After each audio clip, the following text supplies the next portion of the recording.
It happened on a Sunday morning, the kind of morning that used to be ours.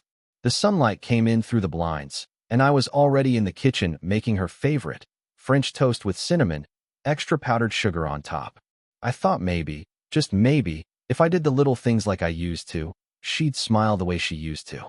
But when she walked in, hair tied back, scrolling through her phone before even looking at me, the silence between us felt heavier than ever. I set the plate down in front of her, trying to spark some kind of warmth. She didn't even take a bite.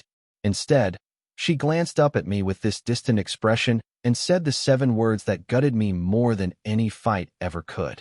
"You don't excite me anymore, you know." No anger in her voice, no cruelty, just flat honesty, like she was giving me the weather report. And in that moment, I realized something. Sometimes the softest words cut the deepest. I sat down across from her, staring at the plate she hadn't touched. I wanted to ask why. I wanted to remind her of the nights we stayed up laughing until sunrise, the road trips where she sang off-key just to make me laugh, the way she once told me I was the only man who ever made her feel safe. But I didn't. Because the truth is, I'd felt it too. The distance. The way her body shifted away from me in bed. The way her laughter sounded different when it wasn't with me.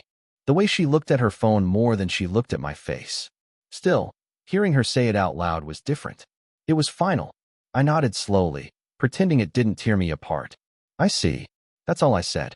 The rest of that day passed in silence. She went upstairs to rest. I sat at the table for hours, staring at the fork she hadn't even used. My mind played back every moment I had ignored. The cold shoulders, the late nights, the lack of kisses, the way she'd shrug off my touch. I had told myself it was stress, work, life. But no, it was her choice. And sitting there, I realized it was time for me to make mine. That night, I didn't beg. I didn't try to prove I could excite her again. I didn't plan a trip or buy flowers or search for answers. I just sat with the truth. Love that has to be begged for isn't love at all. What she didn't know was that by saying those words, she didn't just kill the hope I had left, she freed me. Because when the woman you gave your heart to looks at you and says you no longer excite her, that's not the end of the marriage. That's the end of the illusion you've been holding on to. And that night, lying in the same bed with miles of silence between us, I whispered to myself what I knew I had to do. Leave. Not tomorrow, not after one more try, not after one more fight. Leave. And I started planning my exit in silence. That night after she said those words, I barely slept. I laid on my side of the bed, staring at the ceiling while she scrolled through her phone until she drifted off. Her back was turned to me, her breathing slow and steady. I reached out halfway, hand hovering just inches from her shoulder, then pulled back. It hit me then. Touching her felt more like trespassing than loving. By 3 a.m., I gave up on sleep. I sat in the dark living room, the soft hum of the fridge the only sound in the house. I kept replaying her words. "You don't excite me anymore." They weren't just cruel, they were a verdict. A sentence passed on a man who had given everything, only to find himself on trial in his own marriage. I pulled out my laptop and started making a list. Not an emotional rant, not some angry, I'll show her scribbles. A real list. Step 1, gather my personal documents.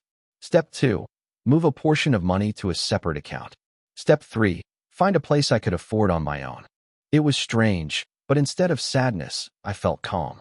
Like the decision had been made for me, and all I had to do was follow through. The next morning, she woke up cheerful. Almost too cheerful.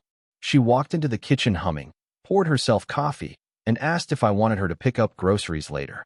I watched her like she was a stranger wearing my wife's face. Last night she tore down our entire marriage with one sentence, and now she was acting like nothing happened. I said sure, and left it at that. That whole week, I stopped trying.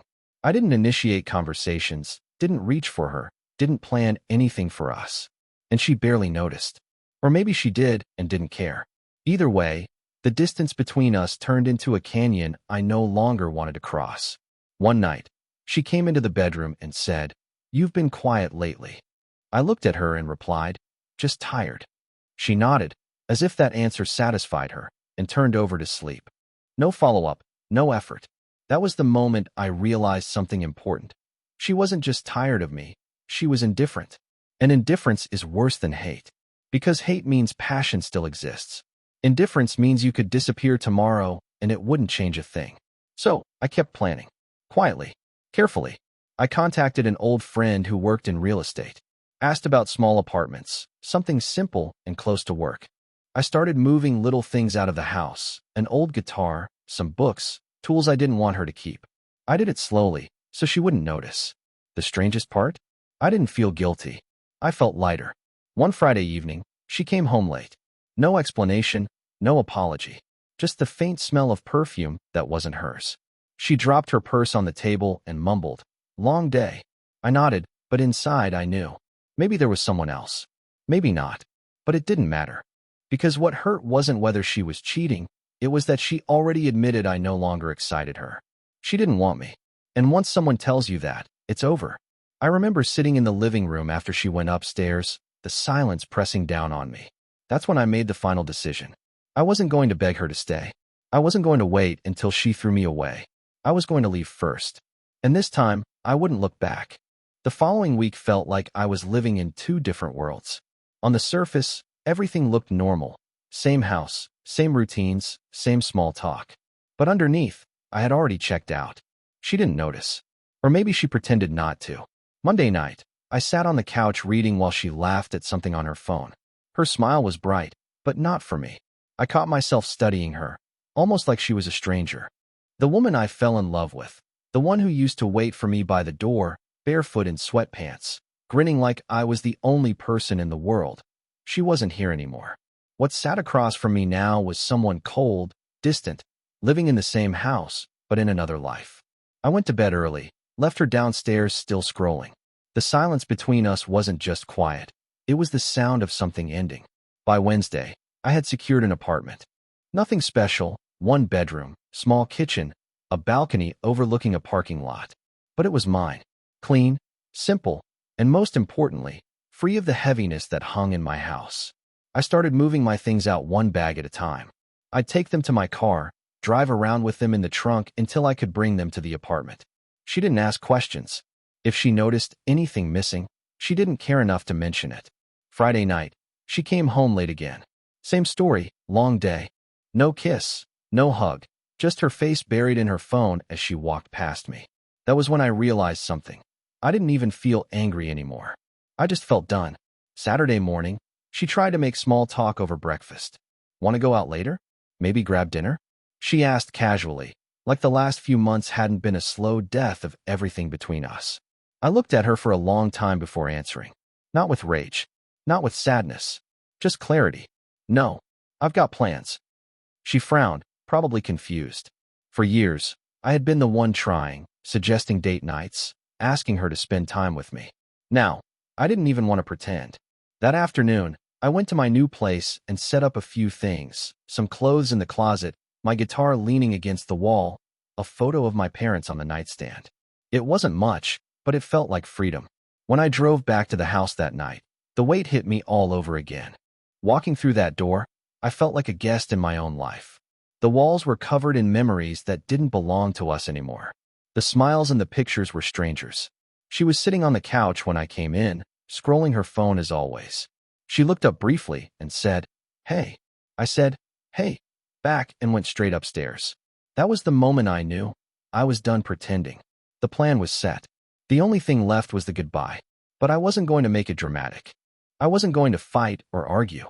No, I was going to leave the way she left me, quietly.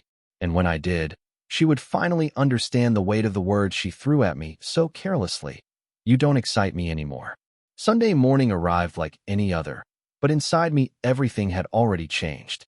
I moved through the kitchen in silence, brewed my coffee, and sat at the table across from her while she scrolled her phone. She didn't look up. She didn't even ask how I slept. And I realized then, this wasn't my home anymore. It was just a house where I happened to keep my things. After breakfast, I went upstairs and opened the drawer where I kept the last of my belongings. My passport, a few shirts, the watch my father gave me. One small duffel bag was all I needed. I packed slow, careful, the way you pack when you're not running away. You're simply walking out with dignity intact. By noon, I was ready. My plan was to leave while she went out for errands, but fate didn't give me that easy exit. She walked into the bedroom just as I was zipping the bag shut. She froze in the doorway. "What are you doing?" I looked at her, calm, steady. Leaving. Her brows furrowed. Leaving where? Here, I said simply. This house. This marriage. You. For the first time in months, she actually set her phone down. What are you talking about? You're overreacting. I almost laughed. Overreacting. After months of rejection, indifference, silence. After her telling me I didn't excite her anymore. That's what she called it. Overreacting. I shook my head. You said it yourself. I don't excite you. And I'm not going to stay where I'm unwanted. She scoffed, crossing her arms. So you're just going to walk out? After everything? I zipped the bag fully, slung it over my shoulder, and finally looked her dead in the eyes. No, not after everything. After nothing. Because that's all this has been for months. Nothing. She opened her mouth like she wanted to argue, but nothing came out. Maybe for the first time, she realized I wasn't bluffing. I walked past her slowly, down the stairs, my footsteps echoing in the silence she created. At the front door, I paused. Part of me expected her to call out, to say something that would make me turn around. But all I heard was the quiet hum of the fridge and the faint buzz of her phone vibrating upstairs. I set my keys on the counter. Beside them, I placed a single note I had written the night before. Just 5 words. You'll miss me one day. And with that, I stepped out into the sunlight. The air felt different. Lighter. For the first time in years, my chest wasn't tight. My shoulders weren't weighed down. I wasn't the man begging for scraps of love anymore. I was the man who finally remembered his own worth. I didn't look back at the house. I didn't check my phone when it started buzzing minutes later. I just drove, windows down, music off, nothing but the road ahead of me. Because sometimes the most powerful goodbye isn't shouted in anger. It's whispered in silence as you walk away. And that silence was all I had left to give her.